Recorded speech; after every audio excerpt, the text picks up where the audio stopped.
میں آج آپ کے لیے یہ کہنا چاہتا ہوں کہ دیکھیں، یہ آپ ایک بڑے خطرناک موڑ پہ کھڑے ہیں۔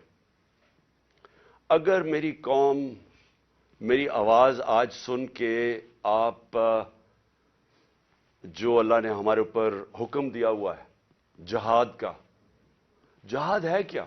پہلے میں یہ بھی کلیئر کر دوں، ظلم کے سامنے اور ناانصافی کے سامنے کھڑا ہونا جہاد ہے۔ اللہ نے ہمارے پہ فرض کیا ہوا ہے۔ کیوں کیا ہوا ہے؟ ہماری بہتری کے لیے۔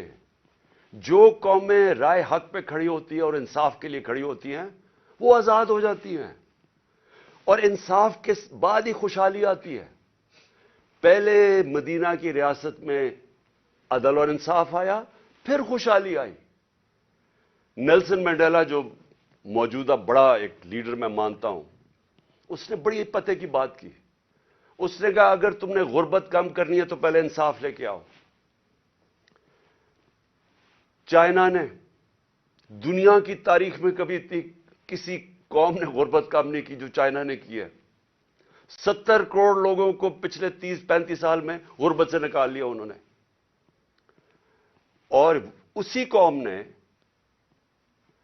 450 وزیروں کو کرپشن کے اندر جیل میں ڈالا، یعنی طاقتور وزیروں کو انہوں نے قانون کے نیچے لے کے آئے۔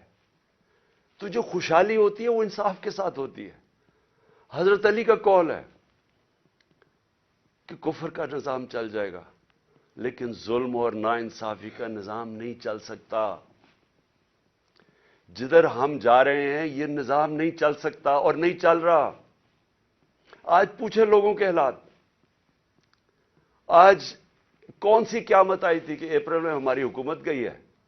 65 روپے کلو آٹا تھا، آج 135 روپے پہ پہنچ گیا یا اس سے بھی اوپر۔ کون سی قیامت آئی تھی کہ بجلی دگنی ہو گئی ہے؟ پٹرول ڈیزل دنیا عالمی مارکیٹ میں تو ان کی تیل کی قیمت کم ہے۔ کون سی قیامت آئی کہ یہ قیمتیں ان کی آج ادھر پہنچ گئی ہیں؟ کسانوں سے پوچھیں کون سی قیامت آئی ہے کہ یوریا دگنا ان کو دے رہا؟ 60 ارب روپیہ کسانوں نے صرف گندم کی فصل کے لیے یوریا پہ ایکسٹرا خرچ کیا ہے ہمارے دور سے۔ تو کیا ہوا پاکستان؟ یعنی ہماری حکومت جانے سے اب تک یہ کیا ہوا کہ بجلی آج دگنی ہو گئی ہے؟ بجلی کے بل لوگوں سے پوچھیں، آج عوام سے پوچھیں تو صحیح ان کے حالات کیا ہیں، اور ابھی مزید اور مہنگائی آنے والی ہے۔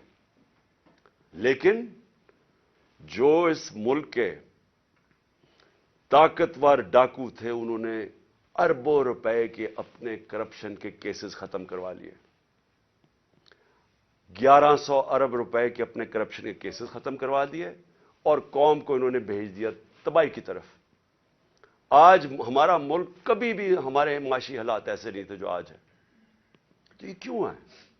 سوال پوچھیں نا اپنے آپ سے، کیوں ہے؟ ہم سب سے زیادہ، میں پاکستانی، میں آپ کو بتاؤں جب میں مکہ گیا ہوں، مدینہ گیا ہوں، سب سے زیادہ مسلمان پاکستانی مجھے ملے وہاں۔ ہم یہاں تبلیغی جماعت کا اجتماع ہوتا ہے، 20 لاکھ لوگ جمع ہو جاتے ہیں، کیونکہ سارے یا عاشق رسول ہیں، اپنے دین میں ماننے والے لوگ ہیں۔ لیکن کیا وجہ ہے کہ ہم تباہی کے راستے پہ کھڑے ہیں؟ کیوں نہیں اللہ ہماری دعائیں کیوں نہیں سن رہا؟ کیونکہ اللہ نے کئی قانون بنائے ہوئے ہیں۔ سارے جتنے اللہ کے پیغمبر دنیا میں آئے تھے، سب ان کی دو میسیجز تھیں، صرف پیغام دو تھے: انصاف قائم کرو اور انسانیت، یعنی کمزور کی مدد کرو، جو کہ جانوروں کے قانون کے اندر کمزور کی سروائیول آف دا فٹسٹ ہے، کمزور مر جاتا ہے۔ انسانی معاشرے میں ہم اپنے کمزور طبقے کی مدد کرتے ہیں۔ جس کو پہلی دنیا کی تاریخ میں فلاحی ریاست بنائی تھی وہ مدینہ میں بنائی گئی تھی، انسانیت کا نظام آیا تھا۔ تو ہم اپنے آپ سے پوچھیں کہ آج وہ ملک جو خیرات دینے میں سب سے زیادہ ہے، میں اس کے سامنے ہوں، کبھی یعنی کہیں دنیا کے اندر کینسر ہاسپٹل کے اندر 75% مریضوں کا مفت علاج نہیں ہو سکتا، صرف پاکستان میں ہے۔ کیونکہ لوگ جب دیکھتے ہیں، جب کسی ادارے کو، جو خیراتی ادارے کے اوپر جب اعتماد کرتے ہیں، تو اس سے زیادہ کھلے دل کے لوگ ہی کوئی نہیں ہے۔ تو ہم وہ قوم ہیں جو ترستی ہے، جس کا نعرہ تھا کہ پاکستان کا مطلب کیا، لا الہ الا اللہ، عظیم نعرے. ہم نے اللہ سے دعویٰ کیا کہ اللہ تیرے سوا ہم کسی کے سامنے نہیں جھکتے، ہم آزاد لوگ ہیں، ہم نے آزادی کا دعویٰ کیا. آج اپنے حالات ہم دیکھیں، نہ ہمارے پاس آزادی ہے، نہ یہاں خوشحالی ہے، غربت بڑھتی جا رہی ہے، دن بدن قیمتیں بڑھتی جا رہی ہیں. تنخواہ دار طبقے سے پوچھیں کہ کیا حالات ہیں ان کے، پوچھیں آج بزنس مین سے، سب دکان، آج فیکٹریاں بند ہو رہی ہیں. پوچھیں آج بزنس، کون سی، کسانوں سے پوچھیں، کسی سے پوچھیں، خاص طور پہ تنخواہ دار طبقے سے آج پوچھیں کہ وہ گزارا کیسے کر رہا ہے. تو کیا وجہ ہے اس کی؟ میں آج آپ کو بتاتا ہوں. اس کی وجہ ایک ہے کہ یہاں ظلم اور ناانصافی کا نظام ہے. میرے نبی صلی اللہ علیہ وسلم نے کہہ دیا تھا 1500 سال پہلے کہ طاقتور اگر چوری کرے تو آپ اس کو NRO دے دیں اور بیچارے غریب لوگ جیلوں میں جائیں اور پھر سمجھیں کہ اللہ ہماری دعائیں قبول کرے گا. اور اس لیے جہاد اس نے ہمیں کہا ہے کہ ظلم کے سامنے کھڑے ہو، ناانصافی کو قبول نہ کرو. اور آج میں خاص طور پہ مخاطب ہوں اپنی پاکستان کی عدلیہ سے اور اس کے بعد پاکستان کی وکلا برادری سے. دیکھیں، اللہ نے آپ کے اوپر بہت بڑی ذمہ داری سونپی ہے. یہ وقت ہے آپ کا کہ آپ اس ملک میں رول آف لا کے لیے کھڑے ہوں. میں یہ آپ کو پورے ایمان سے کہتا ہوں کہ جس طرف یہ لے کے جا رہے ہیں، ہمیں کوئی مستقبل نہیں ہے اس ملک کا.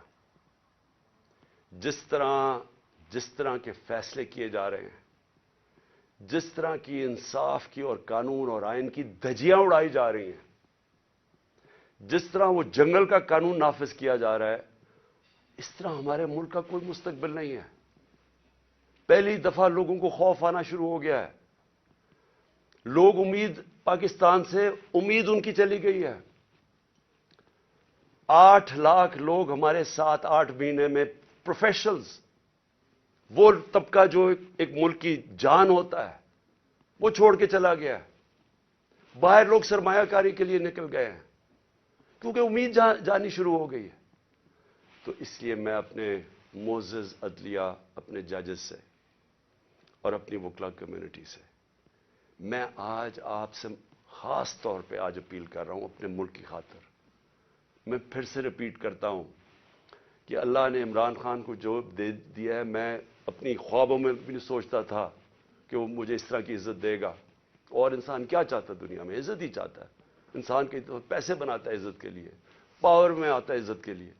تو جب اللہ نے اتنی عزت دے دی ہے تو مجھے اور کیا مل سکتا ہے؟ میں صرف اس وقت آپ سب کے لیے کھڑا ہوں. میری جو ساری جدوجہد ہے وہ آپ کے لیے، اور آپ کو اس کے لیے سب کو کھڑا ہونا پڑے گا. میں سارے پاکستانیوں کو کہہ رہا ہوں، آپ اگر آج نہ کھڑے ہوئے، میں آپ کو یقین دلاتا ہوں کہ آگے اندھیرا ہے. میری آواز کیوں بند کرنے کی کوشش کی جا رہی ہے؟ کیوں وہ پولیس یہ فواد چودھری کو کیوں پکڑا ہے؟ کون سا جرم کیا اس نے؟ کوئی مجھے جمہوریت میں بتائے کہ یہ جرم ہوتا ہے کہ جو اس نے اس کو منشی کہہ دیا، اس کو چیف الیکشن کمیشن. کبھی اس کے اوپر بھی کسی جمہوریت میں پکڑا جاتا ہے؟ اعظم سواتی کا کیا قصور تھا؟ کیا اس نے کہہ دیا کہ جناب ایکس آرمی چیف نے NRO 2 دے دیا؟ تو یہ سینیٹر ہے، اس کی رائے ہے. یہ باقی اس ملک کی اکثریت سمجھتے ہیں کہ ٹھیک ہے. اس کو ننگا کر کے، تشدد کر کے، پھر وہ گندی ویڈیو، اور پھر اس کو پکڑ لیا، 30 FIR کاٹ دی. شہباز گل، ارشد شریف، جو ارشد شریف کی خبریں آتی ہیں کہ کس طرح اس سے کیا گیا. کیا بچہ جانتا ہے پاکستان میں کہ ارشد شریف جیسا خوددار، دیانتدار، کریڈیبل، ایک محب وطن شاید ہی کوئی صحافی آیا ہو. اس سے جو کیا ہے، اور یہ جو میرے اوپر قاتلانہ حملہ کس لیے کیا گیا؟ میں نے کون سا جرم کیا تھا؟ اور اس کے اوپر ابھی میں آتا ہوں جب میں باقی چیزیں بھی آپ کو سامنے رکھتا ہوں. لیکن میں آج اپنی قوم کو کہہ رہا ہوں کہ دیکھیں آپ کا مستقبل آپ کے ہاتھ میں ہے. آپ ہیں اللہ کے بعد اس ملک کے وارث. آپ کو اپنی تقدیر اپنے ہاتھ میں لینی پڑے گی. یہ میرا وعدہ ہے کہ جب تک میں زندہ ہوں میں اس ملک کے لیے سٹرگل کروں گا. میں کیوں سٹرگل کروں گا؟ کیونکہ میں کبھی نہیں بھولتا کہ بچپن سے مجھے بتایا گیا ہمارے بڑوں نے کہ تم خوش قسمت ہو، تم آزاد ملک میں پیدا ہوئے ہو. وہ ہمارے بڑے سارے غلام ہندوستان میں پیدا ہوئے تھے. بچپن سے یہ ہمارے میں ڈالا گیا کہ یہ کتنا خوش قسمت سارے ہم ہیں، میری جنریشن، کہ ہم تو ایک آزاد ملک میں پیدا ہوئے. میں کبھی بھی جب دنیا میں باہر گیا، کرکٹ کھیلی، بڑا ٹائم گزارا ہے، پروفیشنل کرکٹ کھیلتا تھا، کبھی میرے ذہن میں یہ نہیں آیا کہ میں پاکستان کے علاوہ کسی اور ملک میں رہ سکتا ہوں. اور میں ابھی بھی جتنی میری باقی زندگی ہے اس ملک کے لیے، میں آپ کو یقین دلاتا ہوں کہ نہ مجھے کوئی جیل سے ڈر ہے. موت میں نے اپنے اتنے قریب سے دیکھی ہے کہ اتنے قریب سے دیکھی ہے. مجھے پورا اللہ پہ اعتماد ہے. میں لا الہ الا اللہ پہ ماننے والا انسان ہوں. جب اس کا فیصلہ ہوگا، قرآن شریف کے اندر آپ پڑھ لیں، آپ نہ آگے ہوتا ہے ٹائم نہ پیچھے ہوتا ہے. اس لیے مجھے کوئی فکر کسی کی نہیں ہے. اور مجھے کوئی یہ جو ہر وقت جیل لے کے جانے لگے ہیں، مجھے اس سے کوئی فکر نہیں ہے. اور نہ ہی میں آپ سب کو کہتا ہوں آپ کو یہ جیل سے ڈرنا نہیں چاہیے. جیل کا ڈراوے جی جیل میں ڈال دیں گے، ڈال دیں جیل میں، کتنوں کو ڈالیں گے. اس لیے میری قوم، آپ کو اگر اپنے آپ کو بچانا ہے، آپ کو اللہ کے حکم پہ چلنا پڑے گا، انصاف کے ساتھ کھڑا ہونا پڑے گا. اب میں اپنی عدلیہ سے پہلے آتا ہوں. سب سے پہلے الیکشن کمیشن نے محسن نقوی کو پنجاب کا چیف منسٹر بنایا. میں پہلے الیکشن کمیشن سے سوال پوچھتا ہوں کہ کیا آپ کو نہیں پتا کہ جو آئین کا آرٹیکل 218 اس کی شق 3، کیا آپ کو نہیں پتا کہ آپ کی سب سے بڑی ذمہ داری صاف اور شفاف الیکشن کروانا ہے؟ یہ آپ کی سب سے بڑی ذمہ داری ہے. تو میں سوال یہ پوچھتا ہوں کہ کس بیسس پہ آپ نے محسن نقوی کو چنا؟ باقی نام کس بیسس پہ آپ نے ریجیکٹ کیے؟ جبکہ ہم نے وہ نام چن کے دیے جو ہم سمجھتے تھے کہ نون لیگ ایکسپٹ کر جائے گی ان کو، کیونکہ سکھیرا صاحب اس وقت کیبنٹ سیکرٹری ہیں، شہباز شریف کے کیبنٹ سیکرٹری ہیں. اس سے بعد ناصر کھوسہ کا نام دیا جو ان کے پرنسپل سیکرٹری نواز شریف کے رہ چکے ہیں، شہباز شریف کے چیف سیکرٹری. یعنی وہ لوگ جو ان کو ایکسیپٹیبل ہے. ہم نے اپنی طرف سے نیوٹرل امپائر رکھنے کی کوشش کی. تو کس بیسس کے اوپر یہ محسن نقوی کو آپ لے کے آئے؟ کیا آپ اس کے بیک گراؤنڈ کا نہیں پتا تھا؟ یا شاید لگایا اس لیے تھا کیونکہ آپ کو پتا تھا یہ کون ہے؟ کیا یہ نہیں پتا کہ یہ آدمی رجیم چینج جو ہماری گورنمنٹ گرائی گئی ہے اس میں سب سے بڑا رول اس کا تھا؟ ایک تو اوپر کا رول تھا نا ایکس آرمی چیف کا، لیکن اس کا اس کے بعد یہ ان چند لوگوں میں سے تھا جو سب سے زیادہ یہ بھاگ دوڑ کی اس نے ہماری حکومت گرانے کے لیے. کیا یہ آصف زرداری کے ساتھ سندھ ہاؤس جدھر پیسے چلے تھے یہ وہاں نہیں تھا؟ کیا آصف زرداری اس کو اپنا بیٹا نہیں کہتا؟ کیا اس کا جو چینل ہے لوگوں کو نہیں پتا اس کی چینل کا کس کے بار بار جو پروپیگنڈا ہمارے اگینسٹ کب سے کر رہا ہے؟ اور پھر سب سے بڑی بات کہ جو آج نیب کے چیئرمین ہیں آفتاب سلطان، نیب کے چیئرمین آفتاب سلطان نے اسی محسن نقوی کے اوپر انویسٹیگیشن کی تھی. یہ انویسٹیگیٹنگ آفیسر تھے اور ان کی ریکمنڈیشن پہ انہوں نے 35 لاکھ روپیہ نیب کو واپس کیا تھا. تو میں الیکشن کمیشن سے پوچھنا چاہتا ہوں کہ کوئی اور آپ کو نہیں ملا کہ صرف چن کے آپ وہ آدمی لے کے آئے ہیں جو کہ ہمارا سب سے خلاف تھا؟ اور اس نے آتے ساتھ ہی کیا کیا؟ یہ جو اب فواد چودھری کا ہوا ہے 3 دفعہ، اور میں جج صاحب کو سلام کرتا ہوں، 3 دفعہ انہوں نے کہا کہ فواد چودھری کو طلب کیا عدالت میں، اور تینوں دفعہ نہیں اس کو عدالت میں پریزنٹ کیا گیا. تو کیا یہ محسن نقوی یہ اس کی پہلی آتے ساتھ ہی اس نے اپنے کارنامے دکھا دیے ہیں. اس کے بعد اس نے جو اس نے اپوائنٹمنٹس کی ہیں, کیا یہ فری اینڈ فیئر الیکشن ہو رہا ہے کہ سارے وہ پولیس آفیسر جنہوں نے ہمارے اوپر تشدد کیا تھا 25 مئی کو, ان ساروں کو واپس لے آیا؟ ایڈوکیٹ جنرل آفس کے اندر وہ سارے لوگ جو کہ حمزہ شریف کے دوران تھے ان کو واپس لے آیا؟ کیا یہ صاف اور شفاف الیکشن کی تیاری ہو رہی ہے؟ کیا اس کو کہتے ہیں ایک neutral caretaker set up? Caretaker set up کا تو مطلب ہی یہ تھا کہ ایک نیوٹرل امپائر آئے گا. کیا یہ نیوٹرل امپائر ہے؟ اور ابھی سے ہی پولیس نے ہراساں شروع کر دیا ہے. ہمارے ورکرز کے اوپر 1-2 گرفتاریاں شروع ہوگی اور پلان بن گیا پکڑنے کا. اور یہ جو فواد چودھری کا ہوا ہے, تو یہ ابھی سے ہی پورا پری پلان بنا ہوا ہے. یہ صاف اور شفاف الیکشن کروانے کے لیے محسن نقوی نہیں آیا. یہ وہ کرنے آیا ہے جو میں نے پہلے بھی کہا تھا, جو آصف زرداری نے الیکشن کروایا ابھی کراچی کے اندر, کہ ووٹ بینک ہے نہیں پیپلز پارٹی کا, اور پیپلز پارٹی جیت جاتی ہے کراچی سے. تو یہ الیکشن نہیں ہو رہا, یہ ایک پلان, ایک کانسپریسی کے تحت اس کو رکھا گیا ہے. تو میں اپنی عدلیہ, اور ہم انشاءاللہ یہ کیس لے کے جا رہے ہیں اپنی عدلیہ کے پاس, تو میں اور پاکستانی آپ سے انصاف کی توقع رکھ رہے ہیں. ہم یہ بھی چاہتے ہیں کہ یہ جو اب فواد چودھری سے ہو رہا ہے اور یہ جو آگے ہونے جا رہا ہے, میں ابھی آپ کو پیشن گوئی کرتا ہوں, کیونکہ ان کو سب سے بڑا جس آواز بند کرنی ہے وہ عمران خان کی ہے, تو پورا پلان بنا ہوا ہے ان کا. میں ابھی پیشن گوئی کر رہا ہوں. ہم اپنی عدلیہ سے ایکسپیکٹ کرتے ہیں کہ ہمارے فنڈامنٹل رائٹس کو پروٹیکٹ کریں.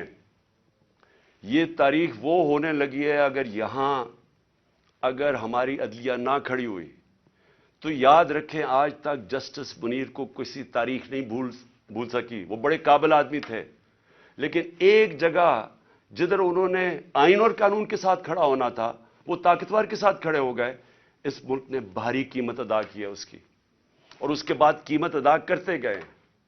اس وقت قوم آپ سے ایکسپیکٹ کر رہی ہے, موزز ججز, قوم آپ سے ایکسپیکٹ کر رہی ہے کہ ہمارے حقوق کی حفاظت کریں, ہماری جمہوریت کو بچائیں.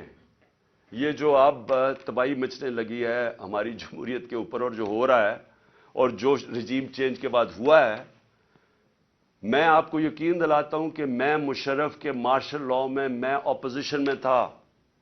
8 دن مجھے جیل میں ڈالا, تب بھی میں نے کبھی اس طرح کا ظلم, فیشزم, اس طرح کی میں نے کبھی ایک سٹیٹ کو اپریس کرتے ہوئے میڈیا کے لوگوں کو, ہمارے ورکرز کو, میں نے کبھی ایسے نہیں دیکھا جو آج میں دیکھ رہا ہوں پاکستان کے اندر. تو اور مجھے افسوس سے کہنا پڑتا ہے کہ ہماری عدلیہ نے ہمارے فنڈامنٹل رائٹس کی حفاظت نہیں کی. اگر کی ہوتی تو آج یہی وہی جو 25 مئی والے وہ آفیسرز جنہوں نے تشدد کیا تھا, 3 بجے رات کے لوگوں کے گھروں میں گھس کے انہوں نے لوگوں کو پکڑ کے جیلوں میں لے کے گئے تھے, ظلم کیا تھا, لوگوں کو امبیرس کیا تھا.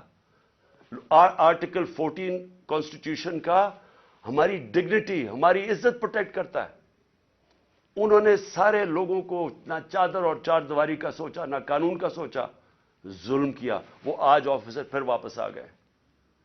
ہمارے پاس سوائے عدلیہ کے جانے کا کون سا راستہ ہے؟ دوسرا راستہ ہے سڑکوں پہ آ جائیں, دوسرا راستہ ہے ملک کو اور نقصان پہنچائیں جو یہ آگے پہنچا سکے ہیں. اس لیے میں اپنی عدلیہ سے ریکویسٹ کرتا ہوں. اور پھر میں ذرا 2-3 اور چیزیں بتا دوں. جے آئی ٹی, اب جے آئی ٹی بنی تھی, میرے اوپر قاتلانہ حملہ ہوتا ہے. پہلے تو 16 دن کچھ ہوتا ہی نہیں ہے, نہ کوئی investigation. Police F I R کاٹ کے دیکھ دیتی کہ صرف ایک شوٹر تھا اور دینی انتہا پسند نے اٹیک کیا تھا, جو میں پہلے سے ہی سپٹمبر اور اکتوبر میں نے کہہ دیا تھا کہ میرے اوپر واردات ہونے والی ہے اور نام لیں گے دینی انتہا پسند کا. پوری کانسپریسی بنی ہوئی مجھے قتل کرنے کی. میں پہلے کہہ بیٹھا تھا, مجھے پتا بھی تھا اس کے پیچھے کون ہے, اور میں نے ان کے جیسے ہی ہوا میں نے ان کے نام لیے.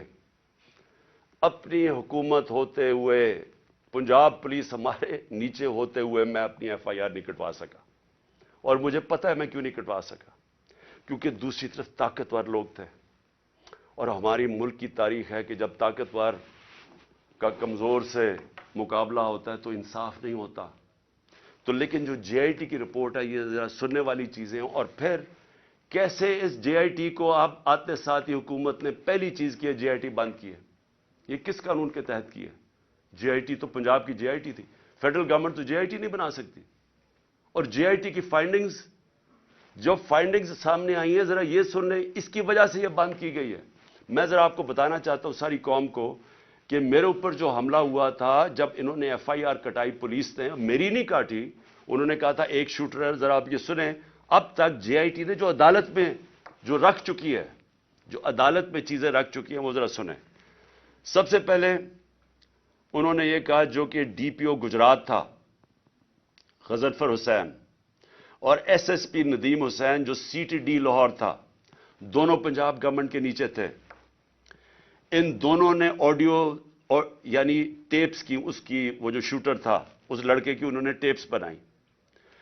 اور جب اس کی ٹیپس بنائی تو جب جے آئی ٹی نے مانگا ان سے ان کا موبائل فون, اور جب جے آئی ٹی نے ان کو بلایا ان دونوں کو, انہوں نے صاف انکار کر دیا کہ ہم جے آئی ٹی میں نہیں آتے. کون تھا ان کے پیچھے جو اتنا طاقتور تھا اور جس کو خوف تھا کہ کہیں جے آئی ٹی میں سچ نہ نکلا ہے؟ ان کو روک دیا. پھر ذرا آگے چلیں. اس کے بعد جب جو سیکنڈ جو دوسری ویڈیو بن رہی تھی, وہ نوید جو شوٹر تھا اس کی سی ٹی ڈی میں جب اس کی جو ویڈیو بن رہی تھی, اب ذرا یہ سنیں.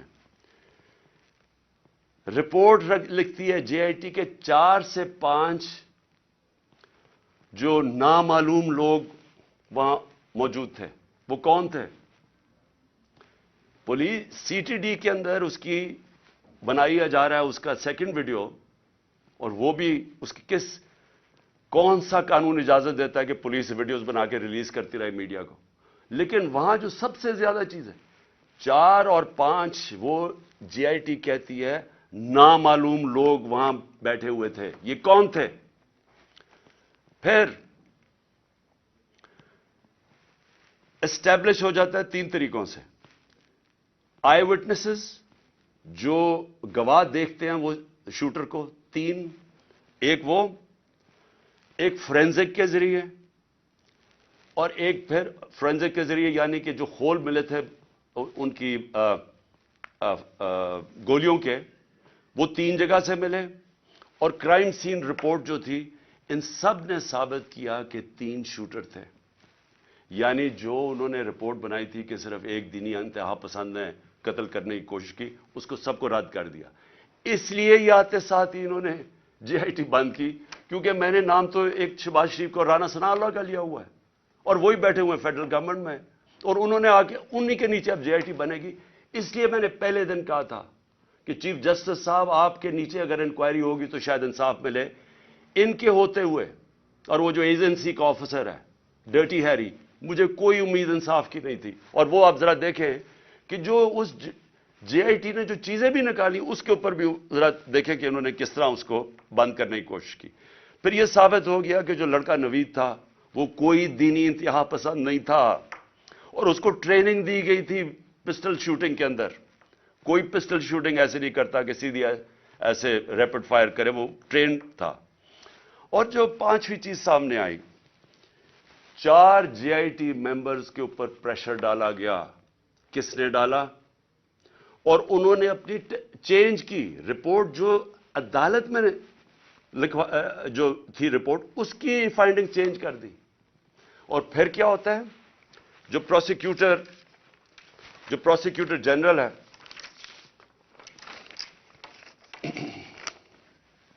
جو انڈیپینڈنٹ انکوائری کرتا ہے ان 4 لوگوں کے اوپر جو اپنے چینج کرتے ہیں رپورٹ, یہ جو 4 جے آئی ٹی ممبرز اپنی رپورٹ چینج کرتے ہیں, انڈیپینڈنٹ انکوائری کنڈکٹ کی جاتی ہے پروسیکیوٹر جنرل آف پاکستان. وہ ان کے اوپر انڈیپینڈنٹ انکوائری کنڈکٹ کرتا ہے, اور وہ کنفرم کرتا ہے, prosecutor general of Pakistan confirm کرتا ہے کہ انہوں نے اپنی غلط ٹیسٹ اپنی بدلی. 3 شوٹرز تھے, اور اس نے ریکمینڈ کیا کہ ان کے اوپر کرمنل پروسیڈنگز کی جائیں. کہ انکوائری کو سیبوٹاج کرنے کے لیے جو 4 JIT ممبرز نے جنہوں نے چینج کی ہے. تو میرا سب سے بڑا سوال یہ ہے کہ آتے ساتھ ہی پنجاب گورنمنٹ جب سے یہ آیا ہے, انہوں نے سب سے پہلے کیوں انہوں نے اسٹڈی کر لیتے, دیکھ تو لیتے کہ JIT رپورٹ میں کیا فائنڈنگز ہیں, بڑی تفصیل میں انہوں نے فائنڈنگز دی ہوئی ہیں. آتے ساتھ ہی اس کو کیوں بند کیا؟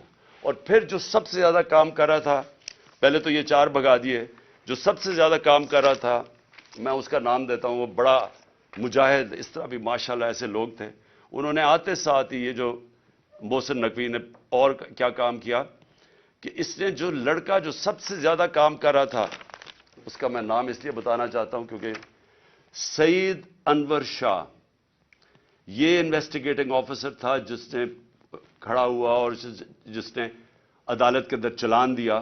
انہوں نے آتے ساتھ ہی اس کو سسپینڈ کر دیا. تو میں اس سے کیا مجھے نظر آتا ہے, اس سے مجھے نظر آتا ہے کہ اگر کسی کو بھی شک بھی تھا کہ اس کے پیچھے طاقتور لوگ تھے جنہوں نے یہ سارا پلان کیا ہے, وہ شک ساروں کے دور ہو جانے چاہیے. یہ پلان تھی کانسپریسی, اور یہ لوگ یہ جو اوپر بیٹھے ہوئے ہیں شہباز شریف اور وہ جو دوسرا ہے رانا ثناء اللہ, وہ بالکل اس کے اندر ملوث تھے. کیونکہ اگر وہ ملوث نہیں تھے, ان کو کس چیز کا ڈر تھا؟ کیوں وہ یہ بار بار JIT کو سیبوٹاج کرنے کی کوشش کر رہے تھے, اور کر دیا. کیوں نہیں چلنے دیا JIT کو؟ بعد میں رپورٹس چیلنج ہو سکتی ہیں, اس کے اوپر کیس تو آگے چلتا ہے, لیکن کیوں انہوں نے کیا؟ کیونکہ ہمارے ملک کی تاریخ ہے. لیاقت علی خان کس نے ان کو قتل کیا ابھی تک کبھی نہیں پتا چلا. بے نظیر بھٹو کوئی پتہ نہیں, ایک دم اس کی جو سین تھا جدھر وہ بیچاری کو شہید کیا گیا, وہ سارا ایک دم کلیئر کر دیا. کس کے انسٹرکشن پہ کیا گیا کوئی کبھی نہیں پتا چلتا. اس لیے یہ جو پورا کور اپ ہو رہا ہے, یہ بھی کیونکہ طاقتور لوگ انوالوڈ ہیں, اس لیے کوئی پوری کوشش ہوگی اس کو کور اپ کرنے کے لیے. میں آگے اب چلتا ہوں. جب جو آئین ہے ہمارا, اور آئین بڑا کلیئر ہے, آئین کا آرٹیکل 105 یہ کہتا ہے کہ جیسے ہی ایک اسمبلی ڈیزالو ہوتی ہے, جیسی اسمبلی ڈیزالو ہوتی ہے تو گورنر 48 گھنٹے کے اندر وہ ایک ڈیٹ دیتا ہے الیکشن کی. یہ آئین کے اندر لکھا ہوا ہے, 105 آرٹیکل 105 میں لکھا ہوا ہے. نہ KP کے گورنر نے ابھی تک ڈیٹ دی ہے, نہ پنجاب کے گورنر نے ڈیٹ دی ہے. سوال یہ کیوں نہیں دی؟ ہم نے اپنی گورنمنٹ کیوں گرائی؟ کبھی سوچا کہ کوئی اپنی گورنمنٹ خود چھوڑ دیتا ہے, ڈیزالو کر دیتا ہے؟ کبھی اس ملک کی تاریخ میں ہوا ہے؟ 60% پاکستان جس کے اوپر ہماری گورنمنٹ ہو, ہم خود ہی کہیں کہ جی ٹھیک ہے یہاں ہم اسمبلیز ڈیزالو کرتے ہیں. میں نے نیشنل اسمبلی بھی اپریل کے اندر ووٹ آف نو کانفیڈنس سے پہلے میں نے وہ بھی کہا تھا کہ میں ڈیزالو کرتا ہوں, الیکشن کروا دیں. تو یہ اس لیے کرتے ہیں, ہم نے اس لیے فیصلہ کیا کہ جب ایک ملک کے اندر سیاسی طور پہ استحکام نہیں ہوتا تو معیشت کے اوپر ڈائریکٹ اس کا امپیکٹ جاتا ہے. ہم نے یہ اس لیے اپنی اسمبلیاں ڈیزالو کی کیونکہ ہمیں نظر آ رہا ہے کہ ملک تباہی کی طرف جا رہا ہے, ڈیفالٹ کی طرف جا رہا ہے. جس طرح میں پہلے کہہ بیٹھا ہوں کہ کسی طبقے سے پوچھ لیں آج پاکستان میں کہ معیشت کا کیا حال ہے, وہ سارے آپ کو یہ کی جواب دیں گے برے حالات ہیں, گر رہا ہے نیچے. تو ہم نے اس کو اس لیے اپنی گورنمنٹس کی قربانی دی کہ ہم یہ سمجھتے ہیں کہ اگر ہم نے اس ملک کو اٹھانا ہے واپس تو سب سے پہلے صاف اور شفاف الیکشنز کی ضرورت ہے. صاف اور شفاف الیکشنز کا مطلب پولیٹیکل سٹیبلٹی. جب لوگوں کو ایک اعتماد ہوگا, بزنس کمیونٹی کو جو باہر بیٹھی ہے, جو اندر بیٹھی ہے, کہ اب 5 سال کے لیے حکومت آ گئی اور پبلک مینڈیٹ کے ساتھ جو بڑے فیصلے کر سکتی ہے, جو ضرورت ہے آج پاکستان کو نکالنے کی اس دلدل میں سے, تو تب ہی ملک اٹھ سکتا ہے. ان کے اوپر تو نہ باہر نہ کسی کو اندر اعتماد رہ گیا ہے. تو یہ تو جتنی دیر چلتی رہے گی لوگوں کی تو تباہی ہے اس کے اندر. تو اس لیے ہم نے اپنی گورنمنٹس ڈیزالو کی تھی. ہمارا سوچ یہ تھی کہ اس کے بعد الیکشنز کی طرف ہم جائیں گے, اور اس لیے قربانی دی تھی. ابھی تک لگ یہ رہا ہے, اور یہ جو محسن نقوی کو لے کے آئے ہیں, اب یہ واضح ہو گیا کہ ان کا کوئی موڈ الیکشن کروانے کا نہیں ہے. میں پھر اپنی عدلیہ سے پوچھتا ہوں کہ اب ذمہ داری آپ کی ہے. آئین کے اندر کوئی گنجائش نہیں ہے.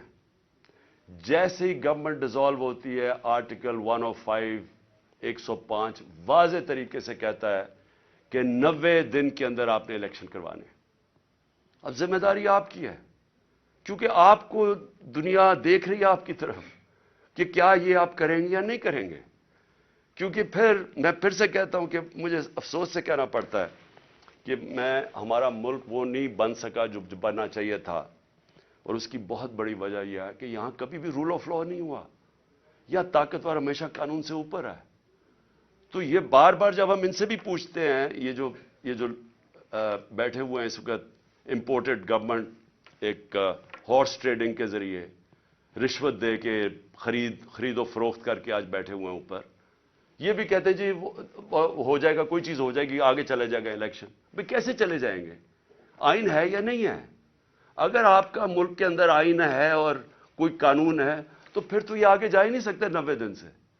تو یہ بھی آج میں اپنی عدلیہ کو کہنا چاہتا ہوں کہ یہ اب آپ کے اوپر بہت بڑی ذمہ داری آنے والی ہے, کیونکہ یہ جو محسن نقوی کو لے کے آئے ہیں اس کو کوئی ان کا نہیں نظر آ رہا کہ یہ الیکشن کروائیں گے. پھر میں آخر میں اپنی قوم سے بس یہ بات کر کے اپنی بات ختم کرتا ہوں کہ دیکھیں, میں جس طرح شروع کیا تھا کہ اللہ میرے پہ بڑا مہربان رہا ہے, میں اس کا شکر ادا جتنا بھی کروں کم ہے کہ مجھے تو اس ملک میں جو آپ نے عزت دی وہ کسی کو دی نہیں پہلے. لیکن میں ایک چیز جانتا ہوں کہ میں کسی صورت اگر کسی کا خیال ہے کہ میں ان چوروں کے نیچے مان جاؤں گا ان کی غلامی, میں واضح کر دوں کہ آخری گیند تک لڑوں گا, آخری اپنی سانس تک ان کا مقابلہ کروں گا. کوئی مجھے نہ جیل اور نہ یہ جو ڈراتے رہتے کوئی فکر نہیں ہے. اللہ نے ایمان دیا ہے, ایمان کی قوت دی ہے, اور سب سے بڑی قرآن کی آیت ہے کہ جو لوگ ایمان لے آئے اللہ ان کے خوف دور کر دیتا, ان کو آزاد کر دیتا. میں ایک آزاد انسان ہوں, میں کبھی غلامی کسی کی نہیں مانتا. میں لا الہ الا اللہ میرے دل میں ہے. میں نے اللہ کے سامنے دعویٰ کیا ہوا کہ اللہ تیرے سوا کوئی خدا نہیں ہے. کوئی خوف کے بت کی میں پوجا کرتا نہیں, اور نہ آپ کو کرنی چاہیے. کیونکہ میں ایک مثال دیتا ہوں ہمیشہ لوگوں کو, کیونکہ اسلام کی تاریخ آپ پڑھیں تو جو سب سے دردناک اور تکلیف دہ واقعہ وہ ایک ہی ہے, جس طرح حضرت امام حسین کی شہادت ہوئی.